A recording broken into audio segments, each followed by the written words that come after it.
주신 하나님 말씀을 마태복음 26장 6절에서 13절 말씀입니다.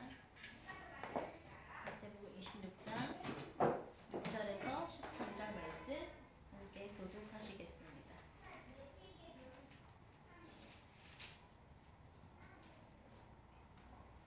예수께서 베다니 나병 환자 시몬의 집에 계실 때에 한 여자가 매우 귀한 향유를 가지고 나와서 식사하시는 예수의 머리에 부으니 제자들이 보고 분개하여 이르되 무슨 의도로 이것을 허비하느냐. 이것을 비싼 값에 팔아 가난한 자들에게 줄 수 있었겠다 하거늘 예수께서 아시고 그들에게 이르시되 너희가 어찌하여 이 여자를 괴롭게 하느냐. 그가 내게 좋은 일을 하였느니라. 가난한 자들은 항상 너희와 함께 있거니와 나는 항상 함께 있지 아니하리라. 이 여자가 내 몸에 이 향유를 부은 것은 내 장례를 위하여 함이니라. 내가 진실로 너희에게 이르노니 온 천하에 어디서든지 이 복음이 전파되는 곳에서는 이 여자가 행한 일도 말하여 그를 기억하리라 하시니라. 아멘. 지난주 수요일부터 사순절이 시작되었습니다. 그리고 오늘 사순절 첫 번째 주일로 예배를 드립니다. 사순절은 상징하는 색깔이 보라색입니다. 보라색 하면 또 기억나는 절기가 있죠. 대림절이었죠. 우리 성탄절. 예수님이 탄생을 기다림. 그것도 보라색이에요. 근데 그 보라색과 이 보라색 같은 보라색이지만 의미하는 바는 조금 달라요. 대림절의 보라색은 기다림. 예수님 탄생을 기다리는 것. 그리고 이 사순절의 보라색은 그리고 참회, 회개, 속죄 이런 보라색이에요. 예수님께서 이 땅에 오신 이유는 우리를 구원하기 위해서 이 땅에 오셨죠. 자, 예수님께서 예루살렘 성에 입성하시고 일주일 동안 일어났던 모든 일들 가운데 오늘 입성하시고 나서 있었던 일들을 오늘 함께 좀 나누고자 합니다. 우리가 잘 아는 말씀, 그리고 아까 찬양에도 불렀던 말씀, 마리아가 예수님께 향유를 부은 사건이 오늘의 말씀입니다. 여러분들은 혹시 낭비를 한다고 하면 어떤 생각이 들어요? 아깝다. 왜 저러냐? 저건 안 되지. 우리 보면 요즘 많은 현대인들 보면 소비, 낭비에 대한 개념들이 많이 좀 사라진 것 같아요. 예전에는 아끼고 뭐 잘 살고 좀 알뜰하게 살아야지 하지만 요즘에 뭐예요? 워라밸을 맞춰야 되고 먹을 거 먹어야 되고 여행도 가야 되고 이제 소비 개념을 넘어서 어떻게 보면 조금 낭비에 가까운 일들을 많이 하고 있어요. 그리고 뭐 부동산이 올랐니 뭐가 올랐니 해서 사람들은 다 기분 좋아서 외제차도 사고 집도 사고 이렇게 어떻게 보면 낭비가 좀 심하죠. 또 우리가 키우는 아이들 또한 뭔가 부족하면 잃어버렸으면 엄마 잃어버렸어요. 뭐 찾을 생각을 안 하고 어떻게 해요? 다시 사주면 돼요. 다시 사주세요. 다시 사면 되죠.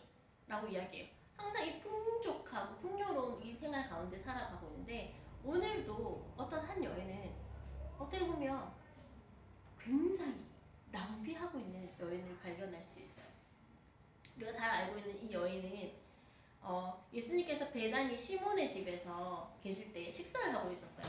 이 본문의 말씀은 공간복음에 다 나올 뿐만 아니라 요한복음, 사복음서에 다 나와요. 그런데 조금 찾아보니까 조금 다른 부분들이 있는데요. 마태복음, 마가복음, 누가복음을 같은 관점으로 본다고 해서 공관복음이라고 해요. 그리고 요한복음 달라요. 요한이 보는 시점과 관점이 좀 달라서 다르게 보이는데, 근데 마태복음, 마가복음 그리고 누가복음은 이 말씀이 좀 달라요. 그래서 어떻게 보면 마태, 마가, 요한과 같은 복음이라고 좀 보고 같은 선상에 놓고 보면 좋을 것 같고요. 누가복음은 예수님께서 그러니까 죄 많은 여인이 예수님께 와서 죄의 사함을 받는 이야기고, 이것은 예수님의 장례를 치르는 이 여인의 향유 부은 사건이에요. 그래서 그거 좀 알면서 들어가시면 좋을 것 같고요. 예수님의 장례를 앞두고 이제 예수님께서 예루살렘 입성하셨어요. 그런데 예수님께서는 제자들에게 어떻게 말씀하셨냐면 무려 3번이나 내가 죽으러 간다. 나는 이제 죽을 거다. 나는 죽고 다시 부활할 거다 라고 말했지만 함께 3년 동안 동고동락한 제자들은 그것을 알아듣지 못했죠. 예루살렘에 입성하실 때에 제자들과 그 백성들은 어떻게 했나요? 예수님께서 오셨다. 우리 왕이 오셨다. 진정한 왕이다. 우리를 로마 제국에서 구원해 주실 거고 이제 예수님이 오면 우리는 모든 죄가 아니라 모든 이 생활에서 가난하고 병들고 힘들고 속박되어 있던 이 모든 생활에서 자유함을 얻을 것이다 라고 백성들은 생각했어요. 근데 그것은 이스라엘 백성들의 생각뿐만 아니라 제자들 또한 그렇게 생각했어요. 왜냐하면 이 제자들 또한 예수님께서 오실 때에 예루살렘 상황에 오실 때 너무 기뻐서 환호했어요. 와, 우리 왕이 오십니다. 우리 왕이 오십니다. 정치적으로 우리를 구원해 주실 왕이 오십니다. 라고 생각하고 기뻐했죠. 그 모습을 보면 어디서 보면 알 수 있냐면 예수님은 자기가 분명히 죽으러 간다고 이야기했지만 야고보와 요한의 어머님이 뭐라고 했냐면 예수님 왕이 되시면 저희 아들을 오른편에 좀 앉혀주십시오. 한 자리 좀 주십시오. 그렇게 요구했잖아요. 제자들도 그런 마음이 있었을 거예요. 와, 이제 드디어 입상하는구나. 이제 3년 동안의 고난과 고생을 이제 모두 끝나고 이제 모든 것들을 보상받는 시간이 이제 오는구나. 누가 예수님의 정말 오른팔이 될까? 베드로일까? 요한일까? 서로 눈치 보며 경쟁하지 않았을까요? 마가의 다락방에서 마지막 최후 만찬하실 때 제자들은 와, 이것을 기점으로 우리는 이제 세상이 성공하는 거야 라고 생각했을 거예요. 그런데 예수님은 뭐예요? 죽으실 줄 아셨죠. 예수님은 본인이 왜 이 땅에 오셨는지 분명히 그 목적을 알고 계셨어요. 그리고 자기가 죽어야 할 때도 알고 계셨어요.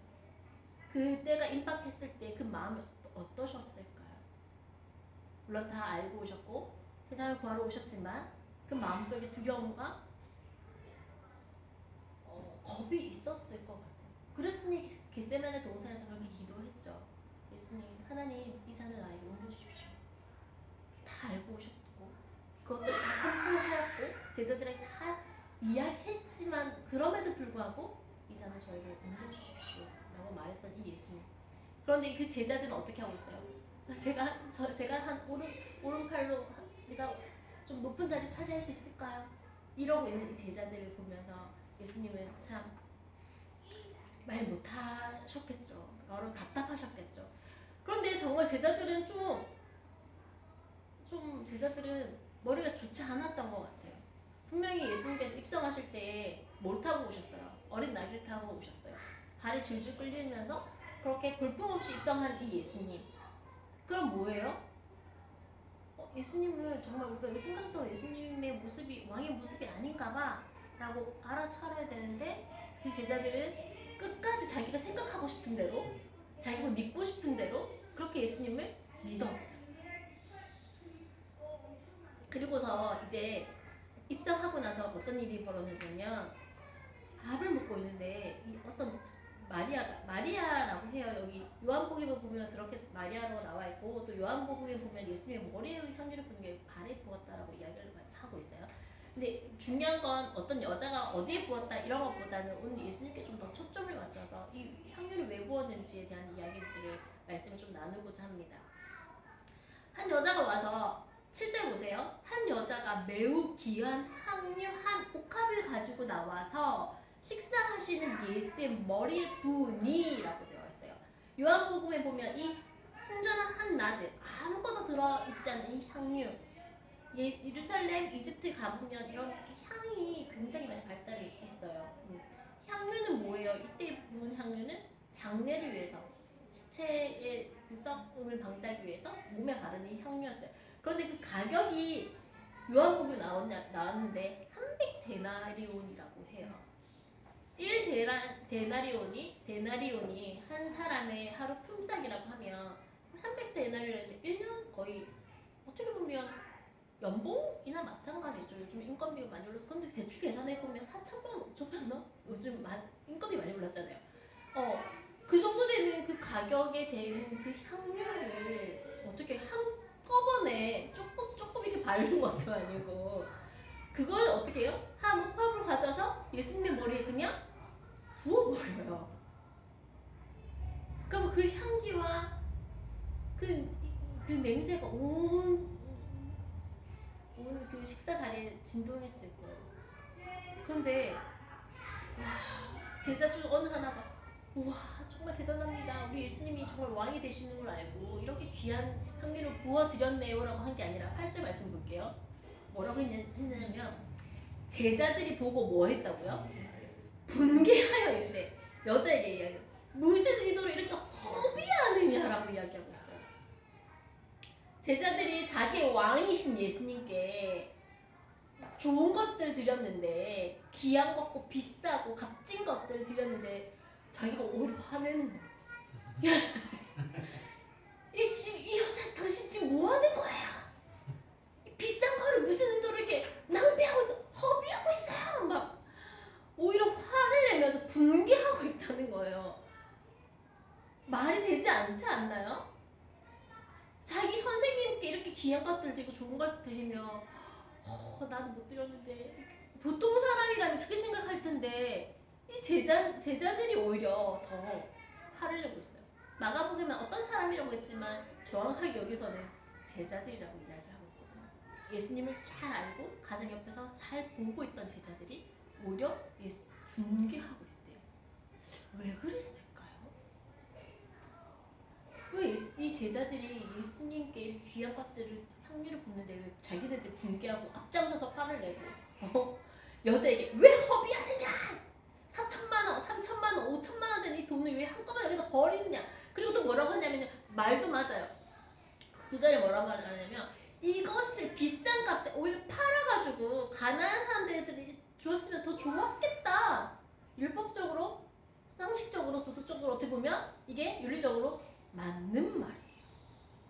맞잖아요. 3천만 원, 4천만 원 되는 돈을 팔아가지고 제자들에게 그러니까 가난한 사람들이 나눠주면 그것도 예수님의 의도였잖아. 내 이웃을 내 몸같이 돌봐라. 그렇게 말씀하셨고 또 가난한 사람, 이웃 사람 뭐 그 작은 소자에게 하는 것이 나에게 하는 것이다. 예수님께서 그렇게 가르치셨기 때문에 제자들은 예수님의 가르친 대로 이것들을 팔아가지고 가난한 사람들이 나눠줬다면 더 그게 좋은 일이 아니냐라고 이야기했어요. 맞는 말이에요. 그러면 그것들을 부은 이 마리아는 이 여인은 어떤 마음일까요? 내가 잘못했네. 나 뭐 한 건가? 오히려 좋은 일을 하고 꾸중해지고 꾸중이 아니라 이게 뭐예요? 손가락질 당하는 일 일어난 거예요. 제자들의 입장에서 보면 충분히 이럴 수 있을 것 같아요. 3년 동안 예수님 따라 다녀봤자 좋은 집에 사는 것도 아니고 좋은 것을 먹은 것도 아니고 좋은 대접 받은 것도 아니고 매일매일 먹을 양식을 구해서 돌아다녀야 되고 구해야 되고 기적을 한번 맛보긴 했지만 그 기적이 맨날 목말랐잖아요. 우병이어 사건이 있었지만 매일매일 그런 기적이 일어났던 것은 아니었거든요. 예수님 따라다녀봤자 좋은 건 줄 알았는데 복 받을 줄 알았는데 아니네. 입성하니까 이제 우리 뭐 왕의 자리를 하나 얻으려나 했는데 예수님은 계속 이상한 소리 하는 거야. 난 죽으러 가노라. 왜 죽어? 살아가지고 오마에서 우리 구해줘야지. 병든 자를 구해줘야 우리 왕이 되어야지. 환영받고 칭찬받고 찬사받는 그런 예수님이 되어야지만 하는데 제자들의 입장에서는 뭔가 잘못돼도 한참 잘못되어 있는 거예요. 속에서 이제 이것들이 좀 슬슬슬슬 올라왔다가 갑자기 비싼 것들을 눈앞에서 깨트리는 걸 보니까 화가 나는 거예요. 그동안 참고 참았는데 뭐야 이러려고 내가 예수님을 따라다닌다 이런 마음이었을 거예요. 그리고 나서 자기가 이야기하죠. 무슨 의도로 이렇게 허비하느냐. 이걸로 가난한 사람들 팔았으면 팔아서 가난한 사람들 나눠줬으면 더 좋았겠다라고 이야기했어요. 한참 이런 소동이 있을 때 예수님께서 이제 입을 여시죠. 뭐라고요? 예수께서 아시고 그들에게 이르십니다. 10절에요. 너희가 어찌하여 이 여자를 괴롭게 하느냐. 그가 내게 무슨 일을 했다고요? 좋은 일을 하였느냐. 예수님께서는 이 여인들이 굉장히 좋은 일을 했대요. 그럼 좋은 일이 뭘까요? 예수님께서 말한 좋은 일이 뭘까요? 좋은 일 있대요. 좋은 일. 아, 좋은 일은 예수님께 가장 비싼 걸 드리는 거구나. 그거는 좀 아닌 것 같죠? 그 유치원생들도 아니라고 생각할 것 같아요. 그러면 가면 이 예수님께 값지고 비싼 것을 드려서 좋은 일이라고 말하는 것은 아니라는 건 알았어요. 그러면 뭐가 좋은 일이에요? 예수님 이렇게 값지고 비싼 것들 드려서 위대한 분입니다라고 모든 사람들 앞에서 보여주는 거? 아니면 제자들이 예수님의 그 위엄을 오히려 더 낮게 생각하고 있을 때, 아니면 예수님의 그 모습을, 예수님이 죽으러 오셨던 이 상황을 모르고, 그리고 제자들이 원했던 모습이 아닌 그 모습을 가지고 있을 때 예수님이 더 높은 분입니다. 예수님 이런 가치가 있습니다. 예수님은 300데나리온 되는 확률을 부을 만한 가치가 있습니다. 말해줬기 때문에, 자신을 높여줬기 때문에 좋은 일일까요? 그것 또한 아닐 거예요. 그럼 왜 예수님은 이 여자에게 좋은 일을 하였다라고 오히려 칭찬해 주시고 제자들에게 이야기합니다. 11절이요. 가난한 자들은 항상 너희와 함께 있거니와 나는 항상 함께 있지 아니야. 예수님 계속 자기의 죽음을 계속 예고하고 있었어요. 난 너희와 함께 있지 않아. 그리고 이 여자가 내 몸에 부은 향유를 부은 것은 그냥 부은 게 아니라 이 여자가 부은 것은 내 장례를 위함이야 라고 이야기하는 거야. 내 죽음을 위한 거야. 내 장례식을 위해서 이 여자가 미리 부은 거야 라고 이야기하는 거예요. 그뿐만 아니라 13절에 뭐라고 말씀하시냐면, 내가 너에게 말합니다. 이 복음이 전파되고 이 예수의 사건이 전파되는 곳곳마다 뭐가요? 이 여자가 행한 일도 함께 전하라고 이야기를 하는 거예요. 지금 예수님을 알아들을 수 없는 이야기를 계속 하는 거예요. 가난한 사람들, 그래 맞아, 너네가 말한 것처럼 이 귀한 향유 팔아서 가난한 사람들에게 주는 거 옳은 일이야, 맞는 일이야, 내가 원하는 일이야, 선한 일이야, 좋은 일이야. 그런데 지금 그때가 아니라는 거예요. 예수님이 입성하시고 이제 십자가에서 죽으시려고 준비하고 계셨어요. 그리고 장례를 준비하고 있는 거예요. 그런데 지금 보면 가난한 사람들에게 물건을 팔아서 좋은 밥을 내게든 뭘 하든 그거 좋은 일이야. 그런데 지금 그때는 그건 언제든지 할 수 있잖아. 그건 나중에라도 할 수 있잖아. 지금은 내가 죽으러 가는 장례에는 내가 너와 함께하지 않을 거야. 일주일만 있으면 나는 이 세상에 없을 거야. 그렇기 때문에 이 여자가 한 이 향유를 부은 것은 내 장례를 미리 준비해주기 위함이다 라고 이야기하셨어요. 예수님은 자기가 십자가에서 죽을 것을 알고 계셨어요. 십자가 처형은 굉장히 무도한 그런 죄인들이 겪는 십자가형이에요. 십자가형은 정치인들, 굉장히 죄가 중한 사람들의 중한 사람들이 짓는 짐이에요.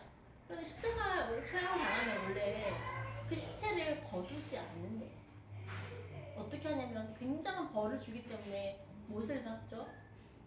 창고를 찌르죠. 신포도주까지 몇씩 마시게 했죠.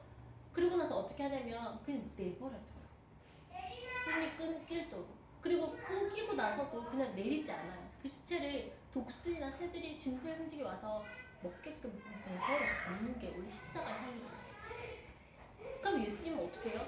자기가 그렇게 죽을 것을 알고 계셨어요. 그럼 자기가 원래 이 유대인들의 장례는 뭐예요?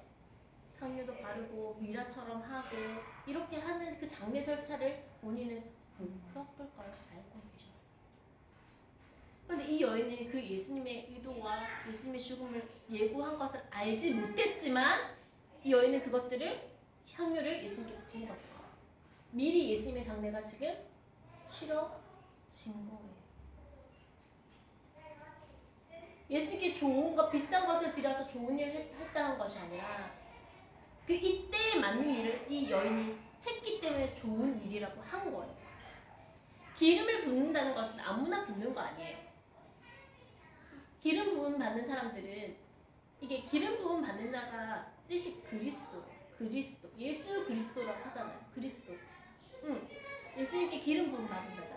기름 부음 받은 자가 세 명의 신분이에요. 세 가지 신분이에요. 왕. 우리 다윗, 사울과 기름 부었죠. 사무엘 와서 기름 부었죠. 제사장들, 그다음에 선지자들. 그럼 예수님은 이 세 가지 신분으로 다 오셨다는 거예요. 세상의 왕으로 오셨고, 우리의 죄를 제사장 오셨고, 또 예수님의 선지자로 이 땅에 오셨어요. 세 가지 신분으로 오셨는데 그 기름 부음을 언제 받으셨냐면 지금 이 장례 절차 가운데 이미 예수님 장례가 지금 전 시작되었다고 봐요. 장례가 절차가 시작되었고 이때 기름 부음을 받으셨어요. 그래서 예수님은 이 땅에 죽으러 오신 거예요. 자기가 왕으로 제사장으로 선지자로 오신 것은 기름을 부음 받고 죽으러 가겠다. 이제 내가 전해야 할 복음은 내가 이 세상을 구원하고 영웅처럼 슈퍼히어로처럼 구원해서 짜자잔 너네가 원하는 왕이지, 너네가 원하는 권력이 있지, 너네가 원하는 부귀 영화가 있지가 아니라 내가 죽음으로 말미암아 내 십자가의 복음이 전해진다 라고 말씀하시면서 여인의 기름 부음이 좋은 일이라고 말씀하시고, 여인이 이렇게 하는 것도 정말 쉽지 않았을 것 같아요. 여러분 돈이 있다고 해서 이렇게 귀한 향유를 주님께 부어줄 수 있을까요? 한번 생각해봐요. 돈이 있다고 해서 우리가 주님께 이렇게 드릴 수 있을까요? 이혼이면 내가 뭘 할 텐데, 이 시간이면 내가 뭘 할 텐데, 내가 이 재능이면 뭘 할 텐데, 굳이 교회 가서 사람들과 내 돈을 써가며 시간을 써가며 재능을 써가며 이렇게 해야 될까? 이건 낭비 아닌가? 허비 아닌가? 라고 생각할 거예요.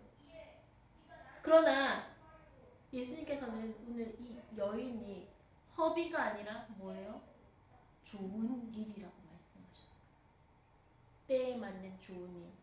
감사와 감격으로 자기의 모든 것을 드려도 아깝지 않은 이 여인의 기름 부음이 본인의 장례를 준비하고 좋은 일이라고 오늘 말씀하시면서 이 복음이 전파되는 곳에 이 여인이 행한 일도 함께 증거되어야 된다고 합니다.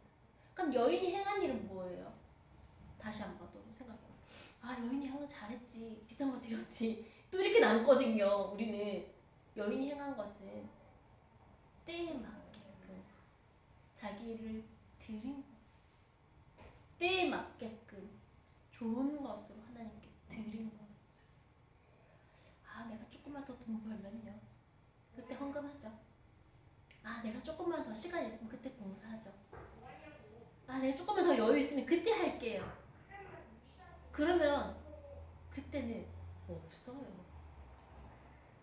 그때 예수님께서 말씀하시잖아요. 가난한 자들 항상 너희와 항상 함께 하거니와 나는 항상 함께 있지 아니한다. 우리가 지금 하지 못하면 나중에는 없다는 거.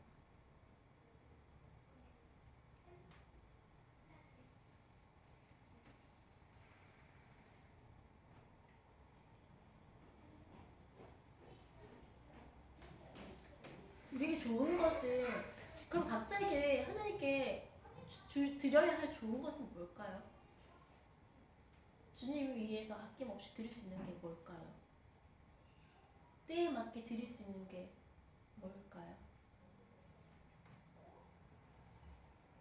좀 고민을 안고 갔으면 좋겠어요.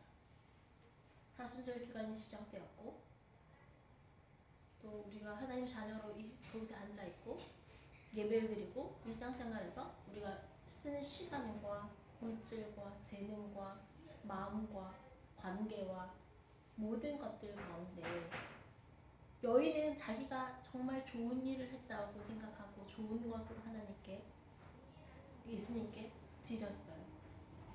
물론 본인의 의도가 본인의 그 이 모든 퍼즐에서 본인은 몰랐을 거예요. 여인은 예수님의 장례를 몰랐을 거예요. 그냥 드리고 싶어서 그냥 식사 중에 막 들어가가지고 했어요. 그 마음에 왔기 때문에 실천했어요. 그러면 우리에게 질문을 던지면 우리가 주님께 할 수 있는 좋은 일은 뭘까? 어떤 사람에게는 정말 자기의 재물을 팔아서 가난한 사람 돕는 거 맞아요. 그거 좋은 일이에요. 어떤 사람에게는 시간을 들여서 교회에서 봉사하는 거 좋은 일이에요. 가난한 사람들 구제하고 복음을 전하는 거 정말 좋은 일이에요. 이렇게 이야기하더라고요. 천국에 모여 교회와 우리 여기 가정이라고 생각하잖아요. 그러면 교회에서는 보면 예배도 드리고 교제도 하고 식사도 하고 성경 공부도 하고 여러 가지 하잖아요. 물론 천국에서도 예배 드리고 교제도 하고 뭐 침묵하고 이렇게 말씀 교제 나누면서 뭐 기도하고 하겠죠. 그런데 우리가 이 땅 가운데서 하는 일 중에 천국에서는 하지 않는 것들이 있대요. 뭘까요?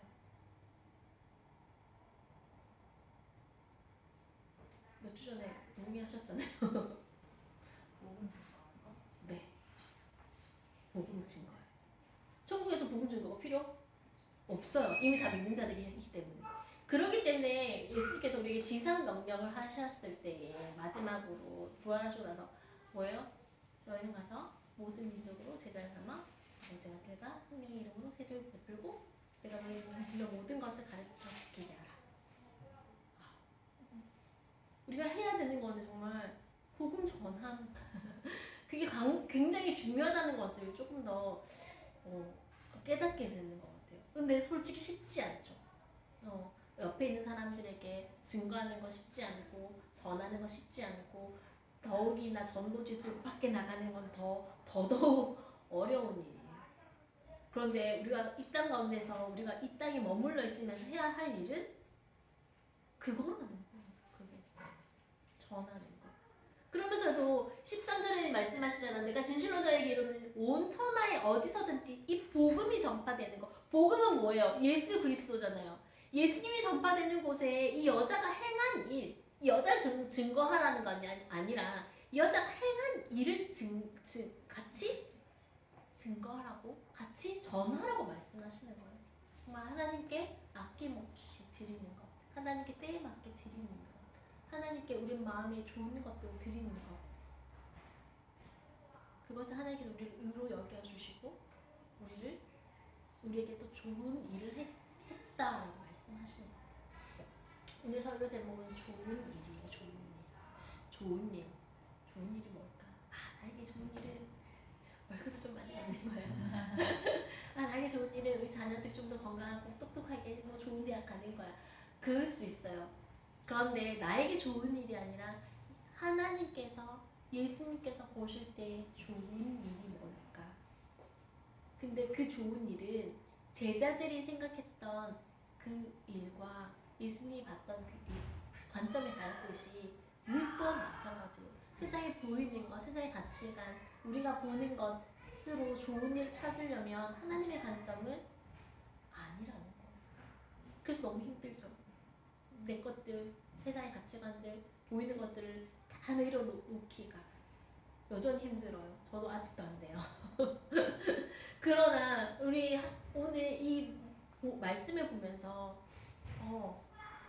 하나님께서 보시는 좋은 일, 예수님께서 인정하는 이 좋은 일, 그게 무엇인지 고민하면서 그 일들을 선택하면서 살아가는 우리 성도님들 되시기를 간절히 바랍니다. 기도하겠습니다. 하나님 감사합니다. 2023년 또 사순절이 시작되었습니다.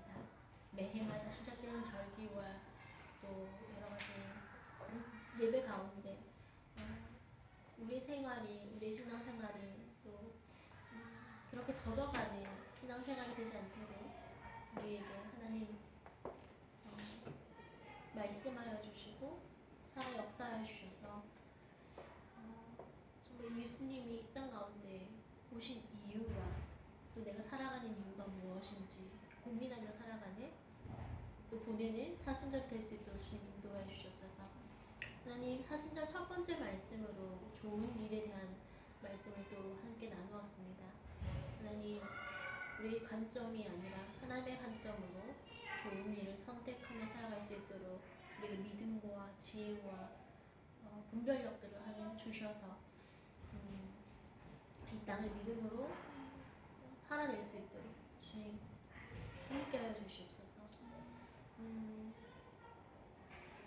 우리에게 계속 말씀하신 이 복음 전함의 사명들, 하나님, 부담스럽고 힘들고 어렵지만 그럼에도 불구하고 하나님의 말씀에, 하나님의 명령에 순종하며 차근차근 우리 이웃부터, 우리 주변 사람부터 예수 그리스도를 전하는, 복음 전하는 일에 우리 입술 열어주시고 우리 삶을 열어주셔서 아버지 하나님을 전하고 우리가 또 좋은 일을 함께 증거하며 나타내는 주님의 자녀가 될 수 있도록 주님 우리를 사용하여 주시고 인도하여 주시옵소서. 그리하여서 모든 영광 정말 주님께 홀로 영광 받아주시고 이 땅이 온 세계가 복음으로 뒤덮여 주 예수 그리스도가 하루속히 올 수 있도록 기도하며 나아가는 주님의 백성들 될 수 있도록 주님 인도하여 주시옵소서. 예수님의 이름으로 기도드립니다. 네. 내게 있는 형용